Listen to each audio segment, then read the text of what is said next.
Access and social మీడియాలో ఎవరు ఇష్టం వచ్చినట్టు వాళ్ళు తీర్పులు తీర్చేసి ఒకటే మాట్లాడతారు. ఆమె వెళ్ళింది కాబట్టి 1కి 4 సార్లు వెళ్ళింది కాబట్టి ఆ పిల్లకి ఇష్టమే.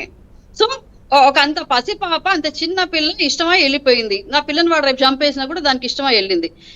ఇంత ఇన్సెన్సిటివ్ సొసైటీగా మనం మారుతున్నామండి. గవర్నమెంట్ తలుచుకుంటే ఇలాంటి వాళ్ళని చాలా స్ట్రైట్ అవే నిజంగా చేయొచ్చు.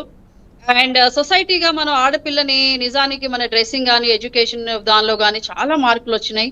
Women or girl children are really wonderfully doing in education. The same time sexual offences if you have seen అండి, I think some week days ago అనుకుంటే మెట్రోలో ఒక అతను తనకి ఎదురుగా నిలబడిన ఒక అమ్మాయి మీద భయంకరమైన సెక్షువల్ ఒఫెన్స్ చేస్తున్నాడు. తన జిప్ ఓపెన్ చేసి ఆ అమ్మాయికి తగిలేటట్టుగా చాలా ఘోరంగా ఉంది. Have you seen that video? నాకు తెలియదు.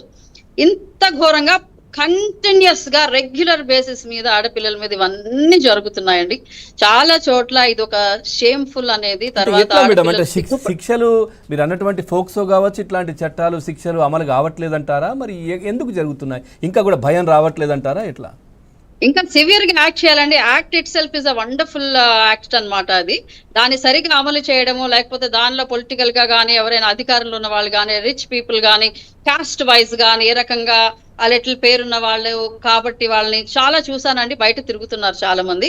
పోక్సోలో అరెస్ట్ అవ్వి జైల్లో ఊసులు లెక్క పెట్టవలసిన వాళ్ళు బయట కనిపిస్తున్న వాళ్ళు బయట హాయిగా తిరిగేయడము, లేకపోతే పేరెంట్స్ కి డబ్బులు ఆశ చూపి మధ్యలో మిడిల్ మెన్ ఉంటారు కదా, వాళ్ళు దీనిని పక్కదారి పట్టించేసి ఎలాగా అయిపోయింది కాబట్టి మీరు పడి ఉండండి, లేకపోతే అతను ఇస్తాడు 20 లక్షలు, ఈ రకంగా ఇదంతా కూడా మానిపులేషన్ అంతా. ఇలాంటి వాళ్ళందరినీ కూడా లోపలేయాలి. సేమ్ టైం అండి, సెక్షువల్ ఒఫెన్సెస్ అంటే ఏంటి? ఇప్పుడు ఈ విషయంలో మీరు అడిగారు క్వశ్చన్, పేరెంట్స్ కి తెలీదా? పేరెంట్స్ అలా లీనియంట్ గా ఎలా వదిలేస్తారు? అదే హాస్టల్ వాళ్ళు ఎలా వదిలేస్తారు? వార్డెన్ ఎలా వదిలేస్తుంది?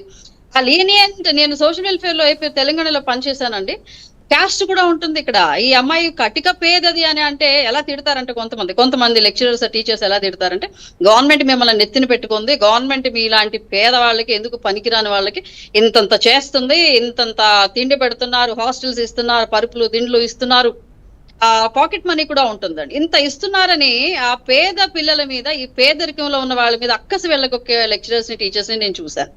సో అలాంటి వాళ్ళు సరిగ్గా ఎలా పనిచేస్తారు? ఏదైతే గోల్ ఉందో సోషల్ వెల్ఫేర్ సిస్టమ్ అనేది, గురుకుల సిస్టమ్ లో వాట్ ఈస్ ది గోల్? ఈ పేద పిల్లల్ని, ఎస్సీ బీసీ ఎస్టీ మైనారిటీ పిల్లలందరినీ కూడా ఏం చెయ్యాలి, వాళ్ళని ఏ స్థితికి తీసుకురావాలనే గోల్ ని విస్మరించి మీరు ఎక్కడ ఉండాల్సిన వాళ్ళు ఇక్కడ వరకు ఎలా పాకేశారు, ఎక్కడి వరకు ఎలా వచ్చేసారు అని చెప్పి ఆ కండిషన్స్ ని ఏవైతే లీడ్ చేసినాయో ఇలాంటి Inception of such social welfare systems, వాళ్ళని తిట్టుకుంటూ ఉండేవాళ్ళు, ఇవ్వాల్సినంత ఎడ్యుకేషన్ కానీ ప్రాపర్ గైడెన్స్ కానీ ఇవ్వకుండా వీళ్ళని అలాగే కేవలం తిండి ఒకటి పెట్టి, హాస్టల్స్ లో పెట్టి తిండి ఒకటి పెట్టి వాళ్ళని అలాగే వదిలేసే వాళ్ళు కూడా చాలా మంది ఉన్నారండి. అంటే వాళ్ళకి కూడా మన గోల్ ఏంటి? యాజ్ అ హోల్ మన దేశం డెవలప్ అవుతుంది, మన దేశం ఎడ్యుకేషన్ లో కానీ, ఎంపవర్మెంట్ లో కానీ, ఉమెన్ ఎంపవర్మెంట్ లో కానీ, girl child education and empowerment లో కూడా ముందుకెళ్తుంది అనే గోల్స్ కదా మనకు పెట్టుకున్నది. వాటిని విస్మరించి ఈ రకమైన తిట్టే వాళ్ళు ఉంటారు. అలాగే కొంతమంది ఆ పిల్లల్ని ఇళ్ళకి తీసుకెళ్తారండి. కొన్ని కేసెస్ లో నేను చూసాను, ప్రిన్సిపల్ గారు ఇంటికి తీసుకెళ్తుంది, బట్టలు ఉతికించుకుంటది. ఒకప్పుడు సోషల్ వెల్ఫేర్ లో టీచర్స్ ఇలాగే వాడుకునే వాళ్ళు, మా చిన్నప్పుడు కూడా చూసాము. ఇప్పుడు కూడా కనీసం ఒకళ్ళిద్దరన్నా ఉంటారండి అలాగా. లేట్ నైట్ ఇంటికి తీసుకెళ్తారు, లేట్ నైట్ ఇళ్ళకి తీసుకెళ్లిన పిల్లల్ని ఏం చేస్తారనేది అసలు మానిటరింగ్ లేదు. అలాగే ఎవరైతే ప్రిన్సిపల్స్ ఉంటారో వాళ్ళ హస్బెండ్స్ వస్తారు. అసలు ఆడపిల్లల హాస్టల్స్ లో, కాలేజీలకి, ప్రిమిసెస్ లోకి మగవాళ్ళు రాకూడదు, అతని హస్బెండ్ అయినా రాకూడదు. Strict implementation of such laws జరగట్లేదండి భారతదేశంలో. ఎన్నో గొప్ప చట్టాలు బాగున్నాయి, రాజ్యాంగం వండర్ఫుల్ గా ఉంది, కానీ ఎవరైతే ఇంప్లిమెంట్ చేస్తున్నారో వాళ్ళు చాలా లీనియంట్ గా ఉండడం, లేకపోతే ఈ కొన్ని కమ్యూనిటీస్ కి ఈ పేద పిల్లలకి ఏంట్లే న్యాయం చేసేదా, వీళ్ళ మీద అట్రాసిటీ అంటే పెద్ద అట్రాసిటీ. మైట్ హావ్ సీన్ ఆ పాప నానమ్మ ఎవరో మాట్లాడుతున్నారు, ఆ వీడియో చూస్తుంటే మీరు, మా నానమ్మకి ఏ పిల్లని ఇలా చేస్తున్నాడు ఫలానా వాడని తెలుసు. ఒక పని మగవాడు ఇంత హీనమైన బిహేవియర్, బాత్రూముల చుట్టూ తిరుగుతారండి మగవాళ్ళు, సందులోంచి కంతల్లోంచి ఇళ్లలోకి చూస్తూ ఉంటారు, ఎక్కడ పడితే అక్కడ టచ్ చేస్తూ ఉంటారు. ఆ బాలింతల్ని ఇళ్ల దగ్గర ఉండే పేదవాళ్ళు బయట ఎలా పడితే అలా కూర్చుని ఉంటారు, వాళ్ళని ఇష్టం వచ్చినట్టు చేసేవాళ్ళు చాలా మంది ఉంటారు. దీన్ని రిపోర్ట్ చేయడం కూడా లేదండి. రిపోర్ట్ చేయడం ఒక క్రైమ్ గా గుర్తించడం లేదు. ఇప్పుడు అమ్మాయి వాళ్ళ అమ్మమ్మ మాట్లాడుతుంది, ఇలా చేస్తున్నాడని పాప చెప్పిందంట. చెప్పినా కూడా ఆవిడ రిపోర్ట్ చేయాలని, కానీ ఇది ఒక క్రైమ్ అని కానీ ఆవిడకి తెలుసు అంటారా?